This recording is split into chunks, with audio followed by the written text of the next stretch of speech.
Gente, tudo bem então? Vamos retomar aqui as nossas aulas sobre o artigo 5º. Até o intervalo nós fomos aí até o artigo 5º, inciso 35, e agora a gente vai para o inciso 36, obviamente, né?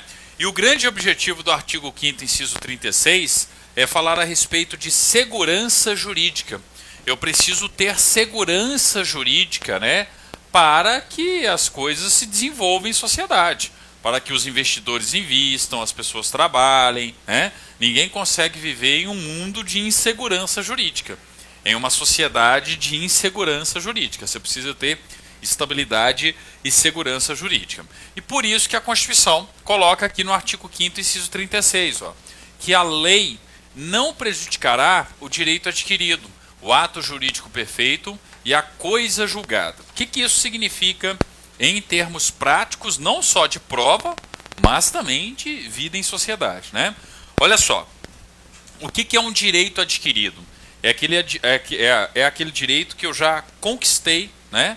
Todos os requisitos necessários para conquistá-lo já foram percorridos pela minha pessoa. Então vou dar um exemplo clássico de prova aqui, ó.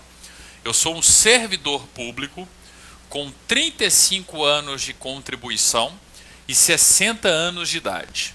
Pergunta: o que o servidor público com 60 anos de idade e 35 anos de contribuição pode fazer se ele quiser? Aposentar. Porque ele já adquiriu o direito à aposentadoria. Quando que você adquire o direito à aposentadoria enquanto servidor público, sexo, né, masculino? Quando você tem anos de contribuição e 60 anos de idade, ok? Então eu adquiri o direito. Outra pergunta de prova: você está obrigado a exercer o direito uma vez que você o adquiriu? Não. Se eu quiser, eu não posso continuar trabalhando enquanto servidor? Eu não posso ir trabalhando, inclusive, até a minha aposentadoria compulsória, aos 70 ou 75 anos, tá? Então percebam que apesar de você adquirir o direito, você não está obrigado a exercê-lo. Você vai exercê-lo quando bem entender, uma vez que ele já foi adquirido, tá? Então, mesmo aqueles que já completaram a idade mínima, o tempo de contribuição mínimo, não podem ser afetados por uma alteração legal, tá? Caso já tenham adquirido o respectivo direito. É uma regra de segurança. Imaginem, né? Você durante tantos anos contribuiu com a Previdência Social, contribuiu de uma determinada maneira. Quando te explicaram as regras do jogo eram aquelas. E você foi lá e cumpriu com todas as regras do jogo. Adquiriu o direito. Seria injusto uma futura alteração embaralhar, né, e desfazer todas as regras que você tinha percorrido legalmente, constitucionalmente. Entenderam? Então é por isso que, em regra, na teoria, uma reforma da Previdência, tá? Uma futura reforma da Previdência, não vai atingir quem já adquiriu o direito, entenderam? Porque tem direito adquirido. Agora, esse direito adquirido é absoluto, é incondicionado? Não. E se for necessário? E se a reforma da Previdência for algo tão necessário do ponto de vista econômico e financeiro, e que tenha que mexer, inclusive, com os direitos adquiridos de quem já adquiriu o direito à aposentadoria? A supremacia do interesse público pode se sobrepor ao interesse individual de cada aposentado ou cada um que ainda não aposentou e tem direito à aposentadoria? Pode, entenderam? Aqui prevalece a supremacia do interesse público. O importante com esse exemplo é vocês perceberem que o direito adquirido não é absoluto, não é incondicionado. Em regra, o poder público, o ordenamento jurídico, o Estado democrático, vai respeitar o seu direito adquirido. Uma eventual reforma da Previdência não mexe em direitos adquiridos, ok? Regra geral. Agora, dependendo da reforma, pode mexer, sob o argumento de que deve haver a supremacia do interesse público, tá? Pegar um caso prático aqui, ó. Nós tivemos uma proposta de reforma da Previdência pelo Michel Temer, não tivemos? Ela mexia com o direito adquirido? Mexia, não estava nem aí. Tava nem aí para quem já tinha direito adquirido, ia ter que respeitar novas regras, ia ter um período de transição extremamente injusto. Na prática, quem poderia se aposentar com uma idade X e um tempo de contribuição Y, ia ter que trabalhar muito mais para aposentar, né? E também contribuir, ok? Então você tinha ali uma proposta de reforma que era altamente pejorativa para todos os aposentados, seja o pessoal do regime próprio do setor público, seja para o pessoal do regime geral de previdência social. Tá? Não passou. Ela não chegou nem a ser votada. Na hora que ele viu que não ia passar, ele desistiu da reforma da Previdência e foi tratar de intervenção federal no Rio de Janeiro. Não sei se vocês lembram. Intervenção marqueteira, né, no Rio de Janeiro. Ok? Então, desistiram da proposta de reforma da Previdência. Só que vocês concordam comigo que o próximo presidente vai encaminhar uma proposta de reforma? E todos eles estão falando da sua proposta de reforma. Aí tem candidato abertamente falando que vai mexer no direito adquirido, tem candidato abertamente falando que não vai mexer no direito adquirido. Aí você tem que verificar. O que é o mais correto? Na minha opinião, de professor de direito constitucional, é você não mexer no direito adquirido. Né?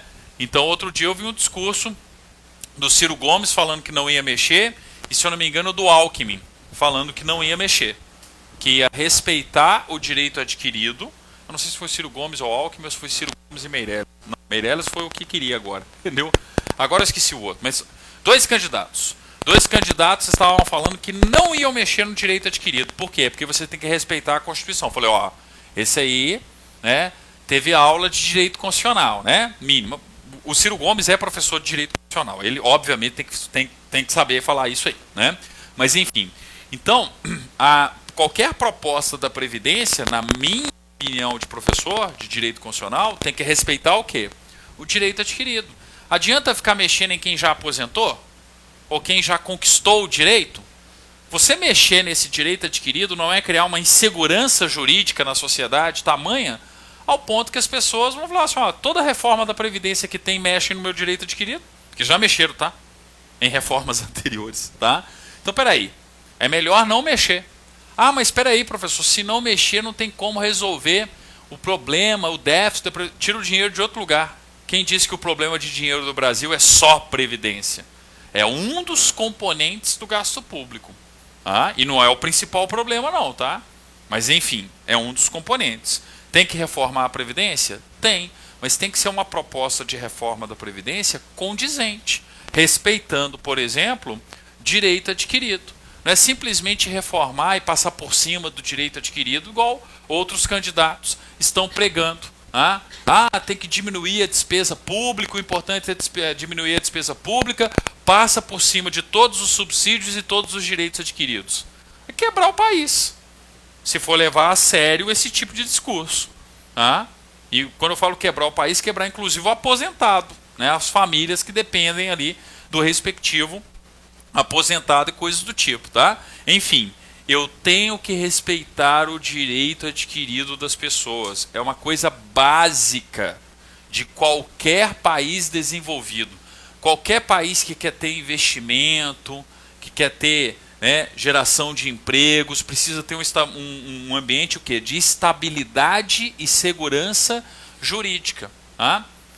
Você vai investir dinheiro, se você não tem segurança jurídica, você não põe um centavo.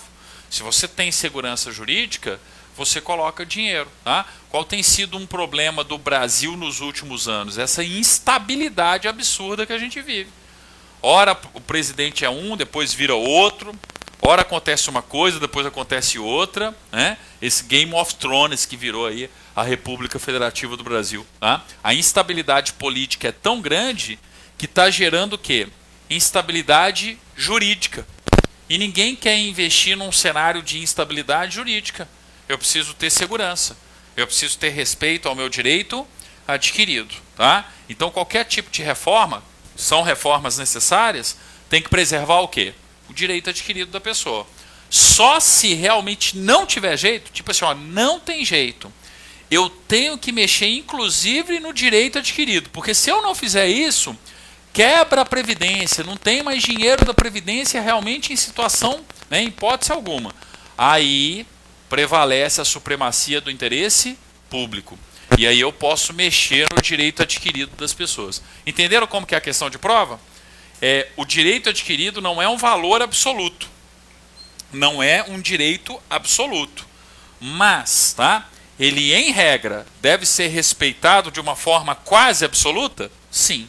Somente quando for imprescindível, quando for extremamente necessário, é que você pode sair mexendo no direito adquirido das pessoas. Ainda mais direitos adquiridos de uma vida inteira de trabalho. Vocês concordam comigo?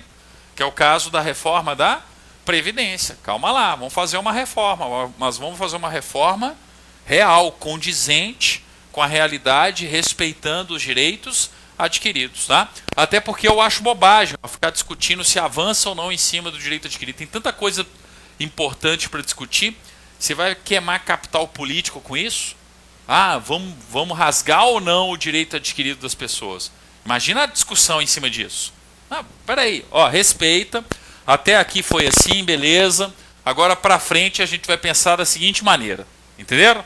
Respeita o que foi adquirido, cria segurança jurídica em cima disso, e daqui para frente as regras para aposentadoria no Brasil são essas, essas e essas. Ponto. Professor, mas aí não consegue, né, sanear as contas públicas. Vai sanear de outra maneira. Vai atacar em outro ponto da despesa pública e não simplesmente do ponto da despesa previdenciária. Então, respeito ao direito adquirido, é fundamental, tá? Uma questão extremamente importante em qualquer democracia, em qualquer Estado democrático, né? Outra questão importante, eu preciso respeitar o ato jurídico perfeito. O que é o ato jurídico perfeito? Imagina o seguinte, eu sou proprietário de um imóvel e resolvo alugar o meu imóvel. Eu vou fazer o que com o meu inquilino? Um contrato de locação. Fizemos um contrato de locação, tudo certo, respeitando os pormenores, todas as vírgulas da lei de locações. Não tem nenhuma irregularidade no contrato. Contrato de 3 anos de duração. Está lá o meu inquilino me pagando os aluguéis direitinho.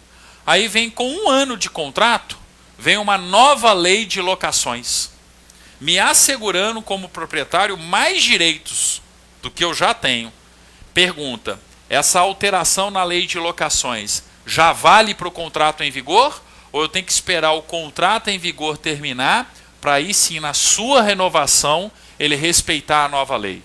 Tem que esperar ele terminar, porque eu tenho que respeitar o ato jurídico perfeito. No momento que as partes pactuaram o contrato, que eu e o meu inquilino assinamos o contrato, quais eram as regras em vigor? As regras da antiga lei de locações. E se está tudo certo? Está tudo certo. Para que eu vou pegar esse contrato e rasgar esse contrato e fazer um novo em virtude da lei de locações? Eu só tenho que fazer isso se a nova lei exigir. Tipo, vem lá um artigo na lei falando assim, aplicam-se aos contratos em vigor os dispositivos da nova lei de locações. Aí não tem jeito. Aí eu tenho que aplicar as novas regras aos contratos em vigor. Mas é a regra geral? Não, a regra geral é respeitar o ato jurídico perfeito. Mais uma vez, qual que é o objetivo? Estabilidade, segurança jurídica. Imaginem, eu estou falando de sei lá, pode ser um contrato de locação, mas pode ser um contrato também de milhões de reais, de um negócio jurídico que vai reverberar durante 10 anos no campo privado, ou entre iniciativa privada e poder público. Você tem que respeitar o ato jurídico perfeito, você tem que respeitar o direito adquirido das pessoas em razão do respectivo contrato, tá? E tem que respeitar também o que, gente? Coisa julgada. O que é coisa julgada? A imutabilidade dos efeitos de uma decisão judicial. O Poder Judiciário já julgou e já inocentou o João. O João estava sendo acusado de estar devendo fulano de tal, de ter cometido um crime, sei lá. Pode ser tanto uma questão civil quanto uma questão criminal, tá? Vem o Poder Judiciário e inocenta o João. Quem entrou na justiça contra o João? Pode esperar uns 6 meses e entrar na justiça de novo? Daquela vez não deu. Quem sabe agora dá. Muda o juiz, não sei o quê. Eu tenho que respeitar a coisa julgada. Uma vez que o Poder Judiciário já julgou um determinado conflito, ele não vai analisá-lo novamente. Ele vai respeitar a coisa julgada. Mas, mais uma vez, não é absoluto, não é incondicionado. E se o judiciário tiver errado? Não pode ter sido um erro do Poder Judiciário? Aí você tem que provar o erro. E aí você pode entrar com uma ação rescisória, pedindo a rescisão do julgamento, se for no cível. Ah, e se for um erro criminal? Você pode entrar com um pedido de revisão criminal, pedindo a anulação do julgamento para ter um novo julgamento ali em virtude da situação, né? Recentemente na novela aconteceu, não sei se vocês viram. A Luzia foi submetida, né, a um novo julgamento. Tá vendo novela, professor? Pior que não. Eu só vejo os relances, assim como eu fico raciocinando direito constitucional o tempo todo, aí eu vi que a Luzia estava sendo inocentada em um novo julgamento. Falei, opa, é pedido de revisão criminal. Vocês vão chegar nesse ponto, tá? De ver a chamada da novela e falar assim, ó, aquilo ali é o pedido de revisão criminal, aquilo ali é uma ação rescisória, tá? A ficção imita a vida, né? Não é a vida imita a arte, não. Entendeu, né? A ficção, né, que imita a vida aí como um todo, ok? Mas enfim, né? Então outro dia, quem viu, quem assistiu, quem não assistiu, né, pode recuperar aí, sei lá onde, né, o capítulo em que a Luzia foi submetida a um pedido de revisão criminal e inocentada. Mas diz que ela já cometeu um outro crime de novo, não sei como é que está acontecendo. Mas enfim, né? Artigo 5º, ainda vou voltar a ver novela, cara. Voltar a ver novela é bom, ter tempo para ver novela, entendeu? Esse tipo de coisa, entendeu? Bem, artigo 5º, inciso 37, ó. Não haverá juízo ou tribunal de exceção. Opa, podem marcar. Princípio do juiz natural. Uma das questões mais recorrentes, importantes em todos os concursos públicos, tá? A gente sempre tem questionamento aí sobre o princípio do juiz natural. Só que quando vocês forem estudar o princípio do juiz natural, não estudem tão somente o artigo 5º, inciso 37. A cobrança aqui é sempre uma cobrança conjunta, tá? Vocês vão estudar o artigo 5º, inciso 37, mais o artigo 5º, inciso 53, tá? Olha só o que nós temos aqui, ó. Artigo 5º, inciso 37. No Brasil, não haverá juízo, tribunal ou juízo de exceção. Olha lá, ó. Não haverá juízo ou tribunal de exceção. O que isso significa? Significa que todos os órgãos do Poder Judiciário, todos os órgãos com competência para julgar um determinado ato, um determinado crime, uma determinada pessoa, eles são previamente existentes. A competência é previamente definida. Não existe uma competência sendo definida após a prática de um crime, por exemplo. Então, vou colocar uma situação bem prática aqui, ó. Neste exato momento, vamos supor, não estou desejando que isso esteja acontecendo, tá?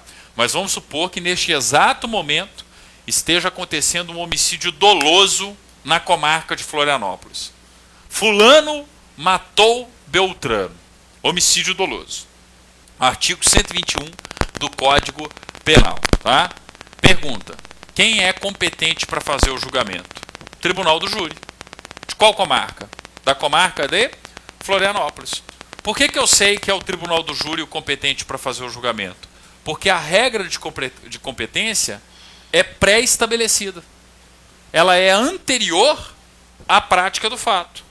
Se eu tiver um homicídio doloso contra a vida na comarca de Florianópolis, a competência para julgamento do homicídio doloso contra a vida é do Tribunal do Júri. Seja para os homicídios dolosos, né, que aconteceram, seja daqueles que estão por acontecer. Então percebam que o órgão do Poder Judiciário tem a sua competência pré-estabelecida, antes da ocorrência do fato. Isso significa que realmente no Brasil não há juízo ou tribunal de exceção. E por quê? Por que todo mundo vai ser submetido a esse chamado juiz natural? Não haverá um juízo, né, ou tribunal de exceção. Porque se vocês forem lá no 53, vocês irão perceber que ninguém será processado ou julgado senão pela autoridade competente. Olha só, 53. Ninguém será processado nem sentenciado senão pela autoridade competente. Por quê, professor? Porque no Brasil não há juízo ou tribunal de exceção. Todos os órgãos do Poder Judiciário têm a sua competência pré-definida. Ah, então logo ninguém vai ser processado ou julgado senão pela autoridade competente. Qual é a autoridade competente para julgar o homicídio doloso contra a vida em Florianópolis? O Tribunal do Júri. No Tribunal do Júri, quem decide de fato? Os jurados. Tudo isso é o quê? Pré-estabelecido. Ah, vamos pegar um outro exemplo. Ó. Ah, o governador do estado de Santa Catarina cometeu um crime. Crime comum. Ah? Quem que julga o governador do estado de Santa Catarina no crime comum? STJ. Artigo 105, inciso 1º, a linha A da Constituição. Percebam que está pré-estabelecido. Ah, vamos pegar uma outra situação. Né? Ah, um deputado federal cometeu um crime. Quem que julga o deputado federal no crime comum? Supremo. Ah, e se for no crime de responsabilidade? Câmara dos Deputados. Entenderam? Tudo está pré-estabelecido. Ninguém vai ser sentenciado ou julgado senão pela autoridade competente. Por quê? Porque no Brasil não há juízo ou tribunal de exceção. Esse princípio é conhecido no direito constitucional como sendo o princípio do juiz natural. Por que princípio do juiz natural? Porque naturalmente já existe uma competência pré-estabelecida. Basta você associar a conduta, o que aconteceu, à regra legal. A regra legal é ser julgado pelo Tribunal do Júri? Tribunal do Júri. A regra legal é ser julgado pelo STJ? STJ. A regra legal é ser julgado pelo juiz da vara criminal da comarca? Juiz da vara criminal. Entenderam? E assim por diante. Então percebam que realmente no Brasil não há juízo ou tribunal de exceção. Por isso, o artigo 5º, inciso 37 e também o artigo 5º, inciso 53. Aí, logicamente, depois aqui, ó, qual que é a tendência da prova? Perguntar as características do Tribunal do Júri. O artigo 5º, inciso 38, é exatamente o Tribunal do Júri. Podem marcar. Outra questão importante, tá?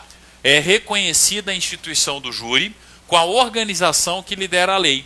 Assegurados. Então, ó, é reconhecida a instituição do júri com a organização que lidera a lei. Assegurados. A linha A. Plenitude de defesa. Uma característica do Tribunal do Júri. A plenitude de defesa. Então isso significa o seguinte: o réu tem todos os meios para se defender. Lhe é garantido a plenitude, lhe é garantida, a plenitude de defesa. Porém, tem um detalhe. Isso autoriza o réu a utilizar-se de provas ilícitas para promover sua defesa? Não. Porque no processo eu não posso ter provas ilícitas, ok? Então você tem plenitude, mas plenitude de defesa dentro da legalidade. Concordam comigo? Depois disso, ó, sigilo das votações. Eu sei quem votou sim, quem votou não em um determinado julgamento? Não sei. Eu tenho lá a formação do conselho de sentença, né? Prosseguiu o Tribunal do Júri, começou lá com os jurados, aí fui reduzindo os jurados até formar o chamado conselho de sentença. Quantos são no conselho de sentença? 7. Aí eu tive uma decisão por 4-3. Dá para saber quem condenou? Quem absolveu? Não dá. A decisão é do júri. E eu tenho uma decisão que é uma decisão sigilosa. Eu tenho o sigilo das votações. Ah, professor, mas nem entre eles conversam, não? Eles não chegam num consenso, não é uma reunião, não? Nada disso. Quando você tem lá o jurado decidindo, ele responde sim ou não para as perguntas, né? Para os quesitos que são formulados. Um dos quesitos que vai ser formulado ali, ó, é justamente o quesito culpado ou inocente. Aí você coloca sim ou não. Entenderam? Então, se você acha que é culpado, sim. Se você acha que é inocente, sim. Né? Se você acha que não é culpado, não. Se você acha que não é inocente, tá? Não. Enfim, você vai respondendo sim ou não para os quesitos que são formulados ali. E um não conversa com o outro, um jurado não conversa com o outro. Por quê? Porque eu tenho que garantir o sigilo das votações. O sigilo não é só para, né, o público, não. É o sigilo também entre eles, jurados. Tá? Eu sempre utilizo como exemplo aqui uma experiência que eu tive num tribunal do júri lá na região metropolitana de Belo Horizonte. Eu trabalhava no TJ de Minas à época e tinha que acompanhar um julgamento de um grande traficante da região metropolitana de Belo Horizonte, na comarca de Betinho. Aí fui lá acompanhar o julgamento, né? serviço do TJ, né? A gente estava fazendo uma estatística processual lá e precisava assistir alguns júris e principalmente os júris mais relevantes. Aí chegou lá, o cara era braço direito do Fernandinho Beiramar. Tá? Então assim, né? Fez corrida daquelas gigantescas. Tá? Aí o julgamento acontecendo, tal, todo aquele teatro do tribunal do júri. De repente, o camarada, o réu, né, o traficante, levantou, apontou para os jurados e falou assim, ó, quem me condenar vai morrer. Ou quem me condenar tá morto. Um negócio assim. Entendeu? E virou para o promotor e falou assim, ó, e esse promotorzinho de M, 3 pontinhos, tá, já tá dentro do caixão. E sentou. Entendeu? E aquele alvoroço, né, no tribunal. E o juizinho lá com... O juizinho pode falar, né? Mas enfim, o juiz lá, né? Com um martelinho. Não tô denegrindo a imagem do juiz, não, né? Mas enfim, com o martelinho pedindo ordem no tribunal. Eu falei assim, o negócio foi tão impactante, a forma como ele falou, que até a gente que estava na plateia, assim, a gente ficou com medo, sempre cadê dele virar para trás e falar assim, ó, e quem tá aqui também? Entendeu? Sabe? O negócio assim. Né? Aí, resultado. Continuou o júri, 4-3. Condenação. Mas 4-3. 3... inocentaram, né? 4 culparam, né? 4 condenaram. Resultado, eu falei assim, meu Deus, vai ter que matar todo mundo. Entendeu? Porque não tem como ele saber. Não tem como ele saber. Eu não sei se os 7 entraram para algum programa de testemunha, de proteção à testemunha, né? Não sei, porque eu não tive mais notícia dos jurados. O que aconteceu com eles? Espero que eles estejam vivos, tá? Quem sabe assistindo a aula, sei lá, entendeu? Mas enfim, né? Então o que eu tenho que lembrar? O sigilo da votação é algo importante. Já pensou se não tivesse sigilo da votação? Eu sou réu, sou o crime organizado. Fica condenando aí os meus comparsas, né? Então, peraí aqui, ó, fazer um caderninho aqui, ó. Quem que vota, quem que condena, quem que não condena. Aí mata. Entendeu? Tipo assim, ó, vai lá, elimina. Né? Elimina aquele jurado que sempre condena, que sempre... Eu não posso ter isso, eu não posso ter essa informação sendo pública. A informação ela tem que ser o quê? Sigilosa. Tá? Então o sigilo das votações é uma questão lógica, natural do tribunal do júri. Tá? Além disso, ó, soberania dos veredictos. Quando eu falo soberania dos veredictos, eu estou falando justamente que quem decide no tribunal do júri são os jurados. Então, decisão dos jurados. São os jurados quem decide a soberania dos veredictos. Tá? O juiz presidente do tribunal do júri está lá simplesmente conduzindo o julgamento, conduzindo a sessão no tribunal do júri. Né? E o mais importante aqui, ó, muito comum de prova, a linha D. A competência para o julgamento dos crimes dolosos contra a vida. Então, qual é a competência do tribunal do júri? Julgar os crimes dolosos contra a vida, ou seja, teve a intenção de matar. Os crimes onde nós tivemos a intenção ali do agente em matar a outra pessoa. Tribunal do júri, ok? E logicamente também, né? E se acontecer algum outro crime conexo? Vamos supor que junto com o homicídio doloso, por exemplo, aconteceu formação de quadrilha. A formação de quadrilha vai ser julgada no tribunal do júri também? No tribunal do júri também. Faz sentido? Eu separar, a formação de quadrilha vai ser julgada na vara criminal, pelo juiz titular da vara criminal. E o homicídio doloso vai ser julgado no tribunal do júri. O que já acontece lá no tribunal do júri? Já julga tudo de uma vez. Já julga não só o homicídio doloso, mas aqueles também que lhe forem conexos, os demais crimes conexos à prática do homicídio doloso. Entenderam? Tá? Então, competência do tribunal do júri, julgar os crimes dolosos contra a vida. Aí tem uma questão que é clássica de prova também, que é a questão da bebida e a direção. Então, eu estava num churrasco, bebi demais e assumi a direção de um veículo automotor. Na hora que eu estou bêbado e assumo a direção do veículo automotor, lembrando que precisa estar bêbado, né? Mas enfim, na hora que eu bebi e assumi a direção do veículo automotor, eu estou assumindo o risco de produzir o resultado morte. Aí me envolvo no acidente e tenho a morte de uma determinada pessoa.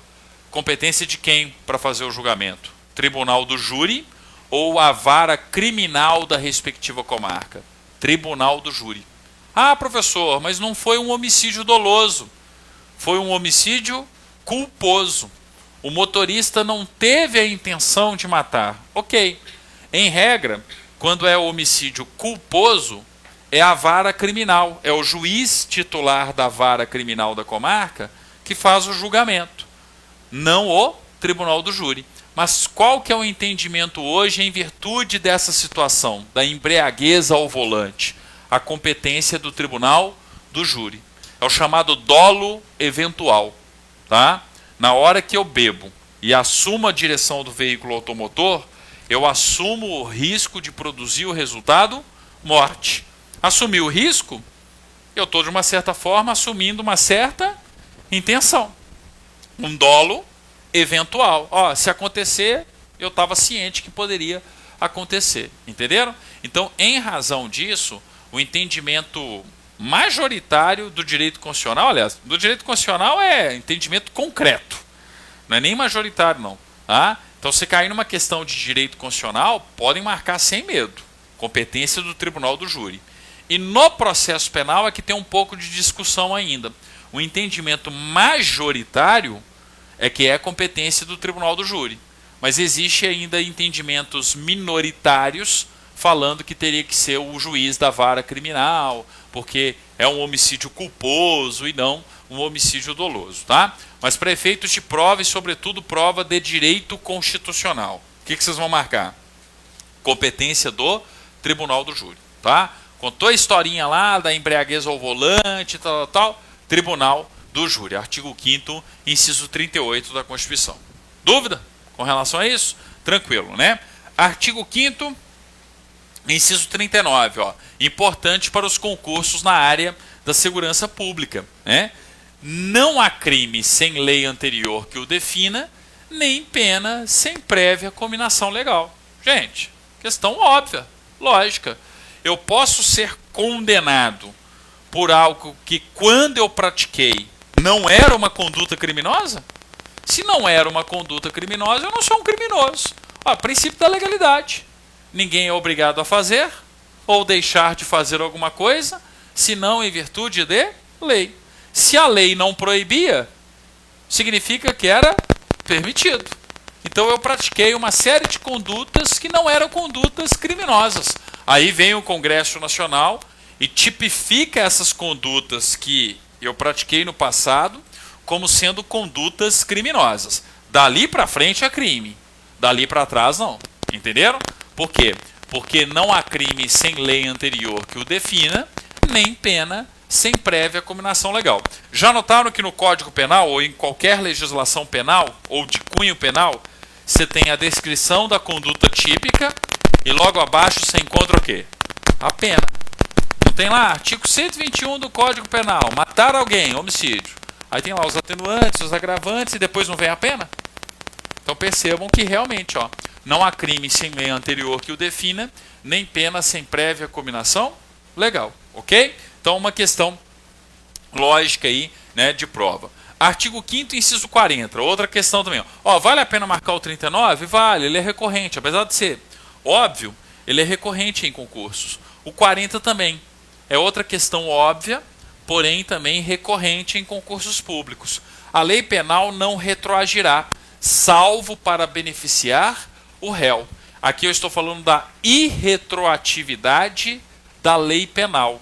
A lei penal não retroagirá, salvo para beneficiar o réu. Então é o seguinte, ó, eu tive o Congresso Nacional agravando uma determinada pena de um determinado crime. Então imagine o seguinte, o crime era punido com 10 anos de prisão, tá?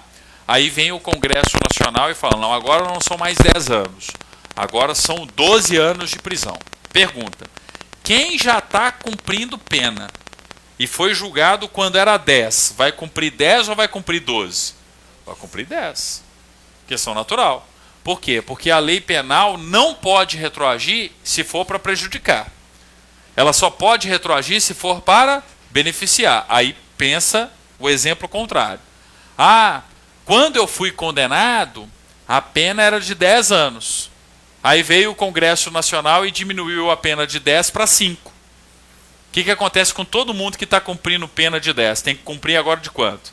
De 5. Ah, já cumpriu. Tem que ser imediatamente solto. Imediatamente colocado em liberdade. Tá? O mesmo vale, gente, para a descriminalização. Eu não tenho um papo sobre descriminalização das drogas? Não tem muita gente aí que está preso por tráfico de drogas, mas tem muita, né, questão que é relacionada a uma determinada quantidade de drogas. Tá? Então imagine o seguinte, vem o Congresso Nacional e descriminaliza as drogas. Ou relativiza, né? Aumenta ali uma determinada quantidade, sei lá. Tá? Aconteceu uma alteração no tocante à política de drogas no Brasil. E onde uma série de condutas que até então eram criminosas do ponto de vista das drogas foram descriminalizadas. Se elas foram descriminalizadas, quem estava no sistema penitenciário cumprindo pena em razão daquilo tem que ser o quê? Solto, colocado em liberdade. Por quê? Porque eu tenho o princípio da não retroatividade quando é para prejudicar. Mas quando é para beneficiar, eu tenho o princípio da retroatividade. A retroatividade da lei mais benéfica para o réu. Né? Então eu tenho que lembrar que não pode retroagir impejus. Isso aqui é comum, tá? O que a Constituição veda é a retroatividade impejus. O que significa irretroatividade, né? Impejus? Para prejudicar. Se é para prejudicar, se é impejus, não pode retroagir. A lei penal é irretroativa. Eu tenho a irretroatividade da lei penal impejus, ou seja, da lei penal, né, maléfica, aquela que vai prejudicar o réu. Agora, e se for para melhorar? Se for para melhorar, não tem problema. Pode retroagir sem problema algum, ok? Dúvida com relação a isso? Uma questão simples, tranquila, mas extremamente recorrente em concursos públicos, tá? Bem, artigo 5º agora, ó, inciso 40, né? A lei penal, aliás, desculpa, 41. A lei punirá qualquer discriminação atentatória dos direitos e liberdades fundamentais. Então, peraí, eu tenho que ter uma preocupação maior com os crimes que agridam direitos e liberdades fundamentais. Podem perceber isso na legislação penal brasileira. Os crimes contra a vida não tem uma preocupação especial por parte do Código? Ah, os crimes contra o patrimônio não tem uma preocupação especial por parte do Código? Por quê? Porque o direito de propriedade é um direito fundamental. Então percebam que todos os crimes relacionados a direitos fundamentais recebem um tratamento diferenciado por parte do ordenamento jurídico, justamente por conta disso aqui, ó, né? A lei punirá qualquer discriminação atentatória aos direitos e liberdades fundamentais. Ah, como que isso acontece, professor? Aí não é a Constituição quem vai regulamentar. Vai depender do Código Penal, enfim, de todas as legislações referentes ao tema, tá? Mas existe uma preocupação maior com direitos e liberdades fundamentais. Mas, em termos de prova, ó, praticamente não cai, tá? Porque o examinador, na hora que chega aqui, ele vê o 42. E na hora que ele vê o 42, ele vê o 43.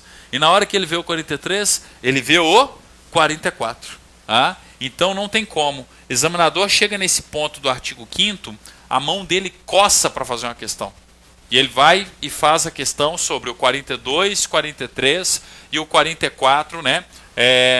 Comparando os artigos de uma maneira geral. Só para vocês entenderem aqui, ó, como que é uma questão importante, relevante, recorrente. Eu tenho certeza que já teve gente aqui que já resolveu questão de prova no sentido, tá? Primeiro de todos, o mais cobrado. Artigo 5º, inciso 42. Estou falando do racismo. Então, olha só. A prática do racismo constitui crime inafiançável e imprescritível, sujeito à pena de reclusão nos termos da lei. Então, o que a gente tem que lembrar? Que racismo, hack, é igual a I ao quadrado mais R. Você fala, o que é isso, professor? Virou aula de matemática? Não. Tá? Eu tenho aqui, ó, macetes de direito constitucional. Por que é um macete de direito constitucional? Pelo seguinte, ó, hack, racismo. Por que I ao quadrado? Não são duas características que começam com a letra I? Então lembrem que eles são inafiançáveis e imprescritíveis. Por isso, I ao quadrado. Dois Is, né? Duas características que começam com a letra I. São, né, o racismo é inafiançável, o racismo é imprescritível. E uma questão muito comum de prova, ó, e ele está sujeito à pena de reclusão. No texto da Constituição, é o único momento em que a palavra reclusão aparece. Então, na hora que falar reclusão, você já tem que pensar em termos de direito constitucional em qual crime? Racismo.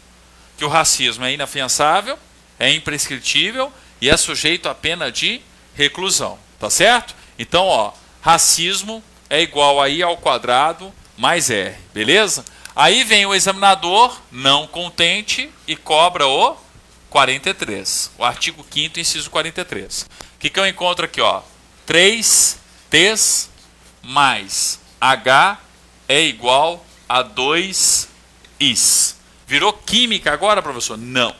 Continua sendo macete de direito constitucional. Por que eu falo 3Ts? Porque agora eu estou falando do artigo 5º, inciso 43. Ó. A lei considerará inafiançáveis e insuscetíveis de graça ou anistia a prática da tortura, o tráfico ilícito de entorpecentes e drogas afins, o terrorismo e os definidos como crimes hediondos, por ele respondendo os mandantes, os executores e os que, podendo evitá-los, se omitirem. Tá? Então, por que 3Ts? Tortura, tráfico, terrorismo, mais os crimes hediondos. Tá? Eles são inafiançáveis. Percebam que um I aqui, ó, um dos Is é igual a um dos Is do racismo, mas o outro é diferente. Por isso que eu não coloco I ao quadrado. Estou colocando 2 Is para diferenciar. Aqui, ó, é inafiançável e insuscetível de graça ou anistia. O que é algo ser insuscetível de graça? Insuscetível de anistia, gente? É que não pode ter perdão. O que é graça? Perdão. O que é indulto? Perdão. O que é anistia? Perdão. Tá? Em termos de prova de direito constitucional, vocês podem entender graça como sendo sinônimo de indulto. Indulto, sinônimo de graça. Tá? Então, peraí, eu estou dizendo no texto da Constituição que tortura, tráfico, terrorismo, mais os crimes hediondos não podem ter pagamento de fiança, são inafiançáveis, a pessoa não consegue pagar a fiança e responder em liberdade, e além disso são insuscetíveis de graça ou anistia. Tá? Então não pode ter indulto, não pode ter, né, graça, não pode ter anistia.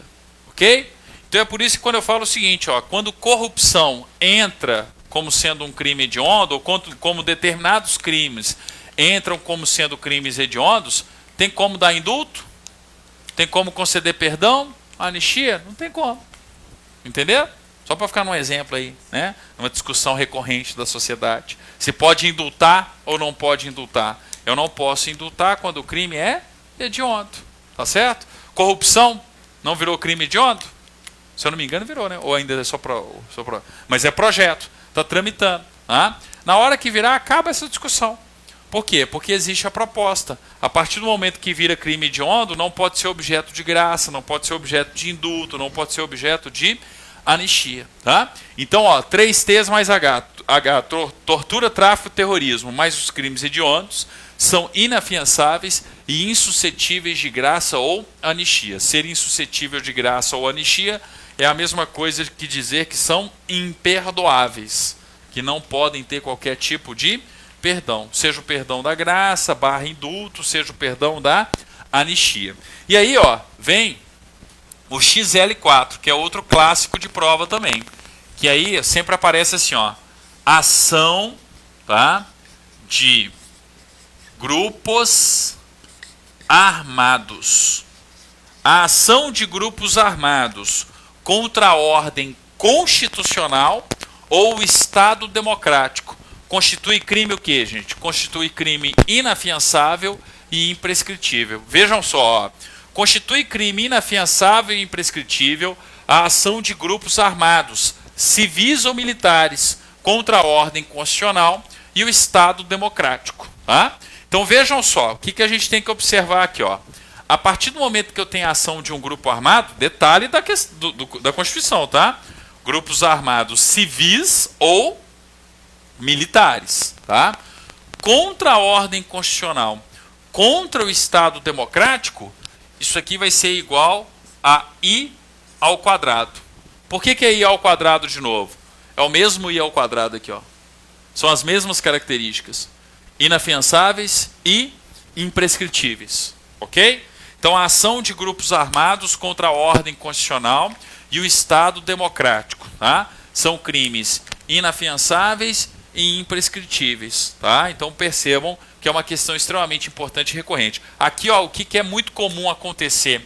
Vem o examinador e coloca um mais R aqui, ó, e fala que no texto da Constituição eles estão sujeitos à pena de reclusão. Tem isso no texto da Constituição? Não tem. Então isso aqui, ó, seria uma afirmativa falsa, tá? Não pode ter o Rzinho. O Rzinho é característico do racismo, beleza? Então isso aqui, ó, é a questão copiou, colou. Aí vejam como são as coisas, né? Como é que concurso público reflete muito a realidade brasileira. Não teve a greve dos caminhoneiros? E um monte de gente não saiu com faixa ali no movimento dos caminhoneiros, intervenção militar já, intervenção militar, golpe militar, não sei o que, não sei o que. Aí começou a circular uma informação que haveria um golpe militar constitucional, ou uma intervenção militar constitucional. Tá? E o pior, né? Com algumas pessoas, em tese, teorizando a respeito disso. Impossível. Não tem como ter um golpe militar constitucional ou uma intervenção militar constitucional. Por que é impossível? Primeiro, artigo 1º, parágrafo único, matéria de prova de vocês. Todo poder emana do povo, que o exerce através de representantes eleitos ou diretamente nos termos da Constituição. Não tem o eleitos lá no parágrafo único do artigo 1º? Então, o seu representante não é o general. O seu representante não é o almirante. Não é o capitão. O representante do povo é aquele eleito pelo povo. E quem que elege os deputados federais, os senadores e o presidente da República? O povo. Ok? Então, para começar, eu tenho que lembrar que nós vivemos em uma democracia representativa. E na democracia representativa, os representantes são eleitos, tá? Segundo ponto, tá? Qual que é um primado da organização das corporações militares? Disciplina e hierarquia, ok? Não são primados importantíssimos, basilares de qualquer corporação militar? Qualquer código militar de disciplina, de ética, qualquer organização militar vai ter como primado básico o quê? A hierarquia e a disciplina. Vamos parar para pensar nas Forças Armadas, tá? Marinha, Exército e Aeronáutica. Quem que é o chefe maior das Forças Armadas? Presidente da República. O presidente da República não é o chefe maior das Forças Armadas? Então imagine a seguinte situação, a gente está pé da vida com o Congresso Nacional. A gente está pé da vida com o Palácio do Planalto, com Michel Temer. A gente está pé da vida com o Supremo Tribunal Federal. Então, ó, nós estamos pé da vida com o Legislativo, com o Executivo e com o Judiciário. Imagina a situação. Quer saber, gente? Vamos todo mundo lá para Brasília, vamos pegar uns facão, vamos pegar umas bombas e vamos atirar tudo lá no Congresso Nacional, no Palácio... Não estou dando ideia não, tá? No Palácio do Planalto, né? No Supremo Tribunal Federal. Sabe o que vai acontecer? As Forças Armadas brasileiras, tá, irão cercar o Palácio do Planalto, o Congresso Nacional e o Supremo Tribunal Federal. A Marinha vai fazer questão ainda de colocar um naviozinho num laguinho, entendeu? Os aviãozinhos vão ficar voando lá ao redor. E as Forças Armadas, o Exército, vai cercar as instituições democráticas, os poderes da República. Sabe por quê? Onde que está a parte das Forças Armadas na Constituição? Não está no capítulo destinado à defesa do Estado e das instituições democráticas? Além de defender a pátria, sabe qual que é a missão principal das Forças Armadas no Brasil? Defender as instituições democráticas. Defender o Legislativo, defender o Executivo, defender o Judiciário e também as funções essenciais da Justiça. Então, mesmo que a população se revolte, quem vai justamente defender as instituições democráticas são as Forças Armadas. Tá? E outra coisa, como que alguém nas Forças Armadas, pelo primado da hierarquia e da disciplina, vai contra o chefe maior, que é o presidente da República? Eu estaria tendo uma subversão da ordem interna. Eu estaria descumprindo o primado da hierarquia e da disciplina. E o pior, o grupo militar que estiver fazendo isso, está cometendo o crime do artigo 5º, inciso 44. Constitui crime inafiançável e imprescritível a ação de grupos armados. Olha o detalhe da Constituição. Civis, preocupado com o movimento terrorista, porque seria terrorismo, né? Um grupo civil, terrorismo, ou militares, golpe de Estado, contra a ordem constitucional. Todo poder emana do povo, que o exerce através de representantes eleitos, né? Ou diretamente nos termos da Constituição. São poderes independentes e harmônicos entre si, o legislativo, o executivo e o judiciário. Vivemos em um Estado democrático de direito. Se a gente quiser, a gente fica a noite inteira citando a ordem constitucional aqui e mostrando que a ordem constitucional não pode ser subvertida através de um golpe militar ou de um golpe civil. E também contra o quê? O Estado democrático. Sabe o que acontece na prática? O que aconteceria na prática cumprindo a Constituição? Separa esses militares, todos presos, tá? Pelo crime de ação de grupos armados contra a ordem constitucional, contra o Estado democrático. Quem prenderia eles no caso? Outros militares. Ah, não, se for todos os militares, é isso que eu falo para a senhora. Não estou falando que não existe golpe militar. O que eu estou dizendo é não existe golpe militar constitucional. Não existe intervenção militar constitucional. Querem dar o golpe? Dê o golpe de forma correta. O que é dar o golpe de forma correta? Ó, galera, golpe, nós pegamos a Constituição, rasgamos a Constituição, tá? E agora nós estamos num outro momento, ruptura institucional, nós vamos fazer outra Constituição. Tá? É uma ditadura. Parem para pensar, quando que surge uma nova Constituição? Não é em momentos de ruptura? Ó, pega a história das Constituições brasileiras. Qual que é a primeira Constituição brasileira? 1824. O que tinha acontecido 2 anos antes? Independência. Vocês concordam comigo que é um momento de ruptura? Teve uma ruptura, o Brasil era uma colônia de Portugal e virou um país independente, ok? Então, Constituição de 1824, uma Constituição onde a forma de governo era o império, tá?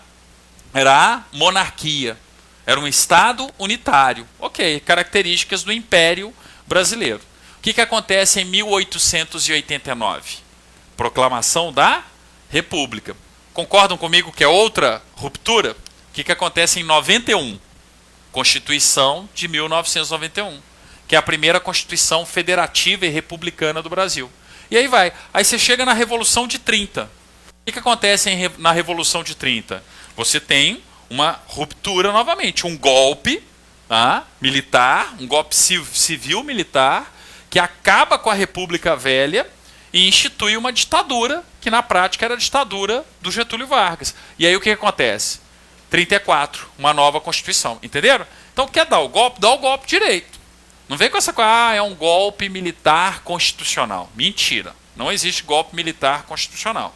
Se a gente for aplicar a Constituição Federal de 88, prende todo mundo. E se tiver em guerra, vamos supor que gerou uma guerra civil, tá? Se estiver em guerra, dá ainda para colocar o quê? Pena de morte, por alta traição à pátria. Tá?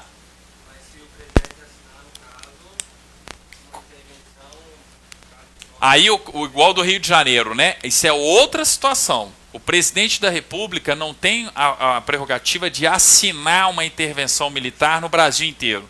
O que ele pode decretar é intervenção militar da União em um Estado, né? Uma intervenção federal, melhor dizendo, da União no Estado, como aconteceu no Rio de Janeiro, estado de defesa ou estado de sítio.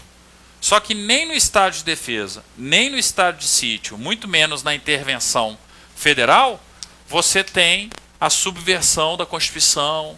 Continua tudo funcionando da mesma maneira. Artigo 5º sendo respeitado em muitos dos seus aspectos, legislativo, executivo, judiciário, tudo funcionando. Tá? São medidas excepcionais, gente. Eu decreto estado de defesa, estado de sítio, intervenção federal, para combater problemas locais, em situações excepcionais. Agora, se chegar a um ponto de você ter uma revolução no Brasil, uma revolta no Brasil, aí eu estou falando o seguinte, eu cheguei num momento cultural, histórico e social, onde nós estamos tendo uma ruptura histórica e vamos rasgar a Constituição Federal de 88 e daqui para frente a gente conversa. Aí é golpe militar, ou golpe civil-militar, ou golpe, qualquer coisa que vocês quiserem nominar. Agora, falar que eu posso ter uma intervenção militar constitucional, isso não existe. O que existe é a intervenção federal, onde a União tira ali o poder do governador e nomeia um interventor federal. O que pode acontecer é a decretação de um estado de defesa. O Brasil está numa situação pré-guerra civil, por exemplo. E eu preciso ter medidas mais ríspidas, mais duras ali, para inclusive evitar a respectiva guerra civil. Estado de defesa, por exemplo. O Brasil está prestes a ser invadido por alguém. Estado de sítio. Ou já foi invadido por alguém. Estado de sítio. Tá? Sempre quando eu tenho estado de sítio, estado de defesa e intervenção federal, e não intervenção militar, intervenção federal, tá? Eu estou tendo um controle maior da situação por parte das forças da União. E aí, sobretudo o quê? Das Forças Armadas, porque elas entrarão em uma operação ali de garantia da lei e da ordem, GLO. Então eu posso ter as Forças Armadas fazendo uma GLO, mas não uma GLO que subverta a ordem constitucional inteira, entendeu? Aí, por exemplo, vão dar nome aos bois. Ok, a sociedade quer golpe militar, então beleza, então vai, golpe militar. Não vem com essa história de, eu tive uma intervenção militar, entenderam? Constitucional. Isso não existe. Golpe militar constitucional. Não existe. Aí os caminhoneiros, tinha caminhoneiro que ficou chateado. Aí veio uma questão de prova, tudo bem que foi o CESP. Eles contaram a historinha que muitos caminhoneiros estavam chateados, tendo em vista que esperavam o apoio das Forças Armadas e não aconteceu o apoio das Forças Armadas. Pelo contrário, as Forças Armadas chegaram no bloqueio para dissuadi-los a eliminar o bloqueio. Aí você tinha que responder por quê. Por que as Forças Armadas não poderiam estar ao lado dos caminhoneiros, tá? No bloqueio das rodovias ou no bloqueio de uma ferrovia? Por quê? Primeiro, o primado das corporações militares são hierarquia e disciplina. Quem que deu a ordem para desbloquear? Presidente da República. Ele é o quê? Chefe maior das Forças Armadas, né? Segundo, era uma ação de um grupo civil contra a ordem constitucional e contra o Estado democrático, tá? Não chegou a tanto, porque eles não chegaram a cometer crimes, entre aspas, né? Mas vamos supor que tivesse radicalizado, vamos supor que tivesse bloqueado mesmo, e não só isso, né? Tudo bem que alguns caminhoneiros foram agredidos, mas de uma forma muito mais contundente, atos criminosos, atos de, tipo assim, não deixa passar nada, nem gás para o hospital, água para... Entenderam? Radicaliza o movimento e cria um bloqueio sério mesmo nas estradas brasileiras. O que as Forças Armadas tinham que fazer se isso acontecesse? Tanque, tira os caminhões, tudo, e se for o caso, passa com tanque em cima do caminhão e libera a via. Porque a função das Forças Armadas é não apenas defender a pátria, mas também defender as instituições democráticas e o Estado democrático. Está no texto da Constituição. Artigo 136 em diante. Depois peguem lá. Inclusive, o final desse capítulo, desse título da Constituição, é o capítulo da segurança pública, que fala ali do artigo 144. 136 até 144. Título: da defesa do Estado e das instituições democráticas. Quem que existe para defender o Estado e as instituições democráticas? Marinha, Exército, Aeronáutica e as forças de segurança. Entendeu? Assembleia Nacional Constituinte de 88. Né? Aí que tá, você tem que lembrar o seguinte, boa parte dos civis que estavam ali na Assembleia Nacional Constituinte eram oriundos do regime militar. No regime militar não tinha dois partidos no Congresso Nacional, não tinha a Arena e não tinha o MDB? Quem que vocês acham que viraram deputados constituintes? Foram só os deputados do MDB? Não. diversos deputados da ditadura, da arena, dos partidos da ditadura, estavam lá escrevendo a Constituição. Vou dar um exemplo de um deles. Tá? O Sarney era presidente e era de quem antes? Da arena. Era um político claramente ligado à ditadura militar. Tá? Outro exemplo, Paulo Maluf. Inclusive foi o candidato da ditadura nas eleições indiretas vencidas pelo Tancredo, que deram origem depois à Assembleia Nacional Constituinte. É super bacana você pegar o final da Constituição, tem o nome de todos os constituintes. O dia que tiver tempo, tá? Não precisa fazer isso agora não, mas o dia que tiver tempo. Pega o nome dos constituintes que estão lá e vai ler a biografia de cada um deles. Aí você consegue ver que esse aqui era do movimento sindical, vinculado ao PT, ao pessoal do Lula. Esse aqui era da turma do PMDB do Ulisses Guimarães. Esse daqui era o pessoal da ditadura, do ramo X da ditadura.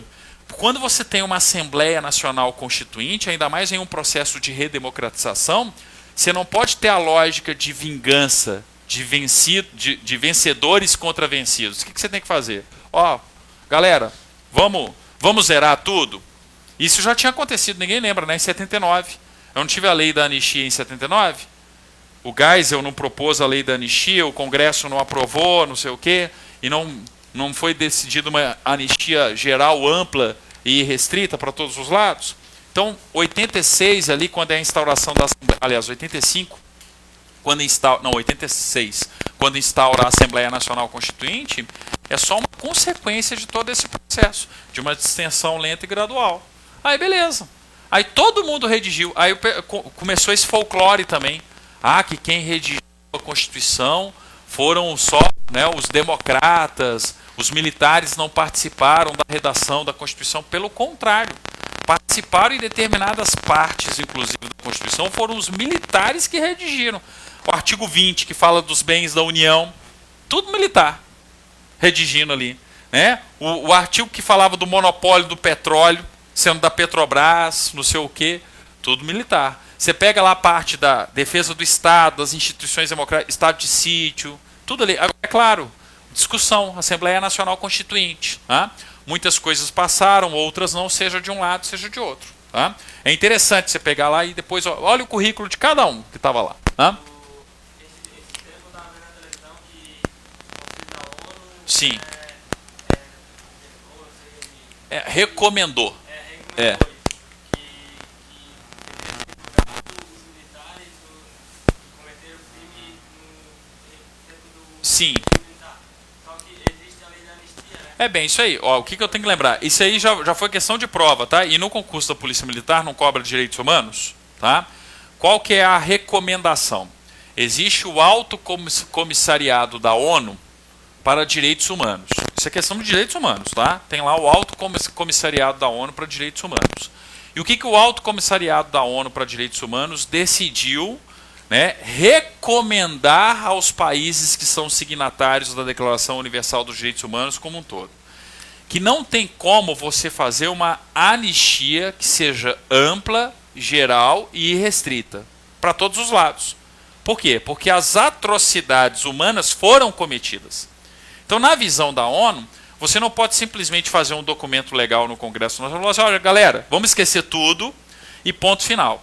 Então, o que a ONU recomenda? Recomenda ao judiciário dos países, tá, que revejam todos os crimes, inclusive pró-ditadura e contra-ditadura, que tenham sido praticados durante um regime militar.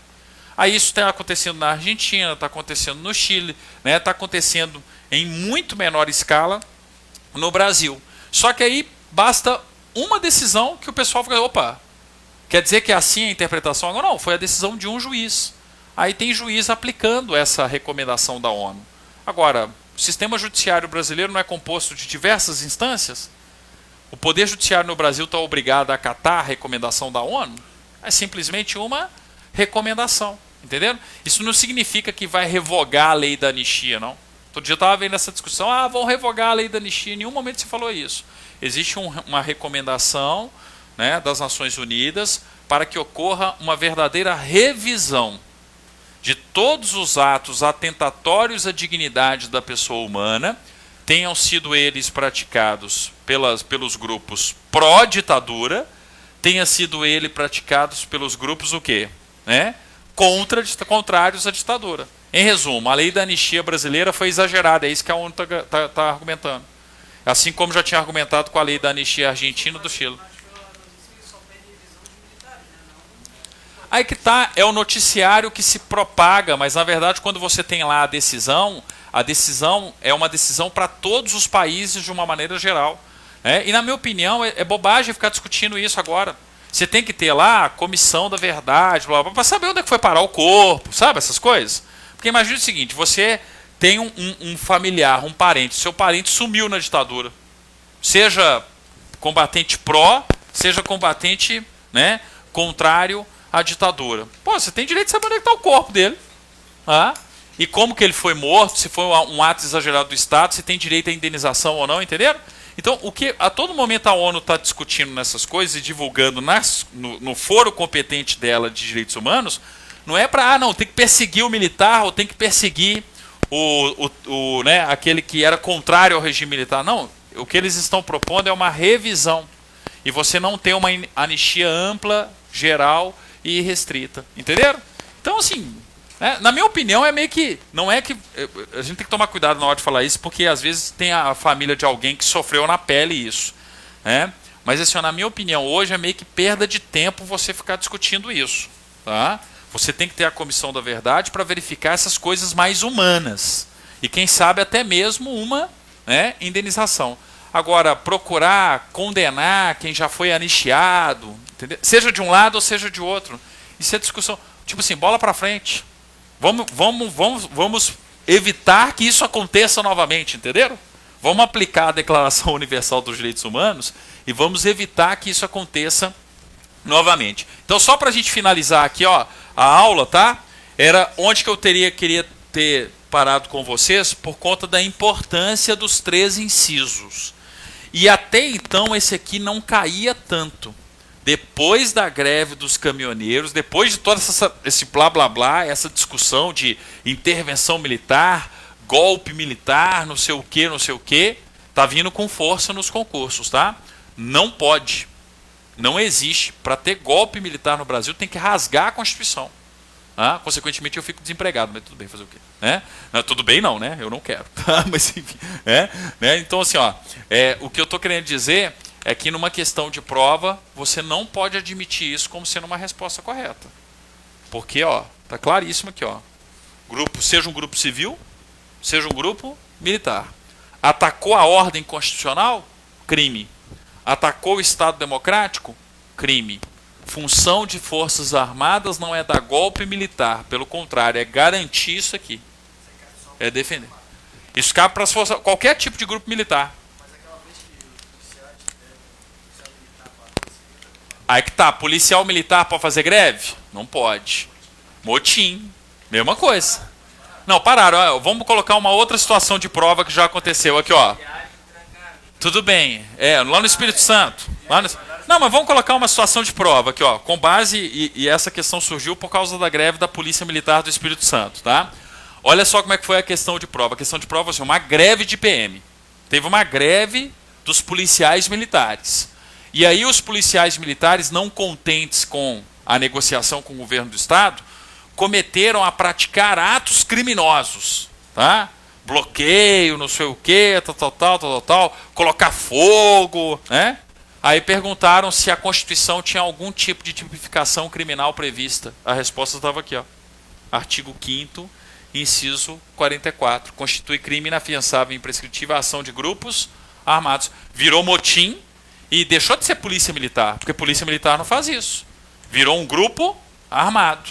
Um grupo armado que está justamente agindo contra a ordem constitucional e contra o Estado democrático. Lembrem-se que o primado da hierarquia e disciplina para os militares está na Constituição, tá? Se eu tenho um motim, o motim vai contra a própria Constituição. Tá certo? Então tomem cuidado, já era questão de prova e tem virado mais ainda questão de prova. Próxima aula eu retomo do princípio da personalização da pena, que é o artigo 5º, inciso 45. Beleza? Vamos...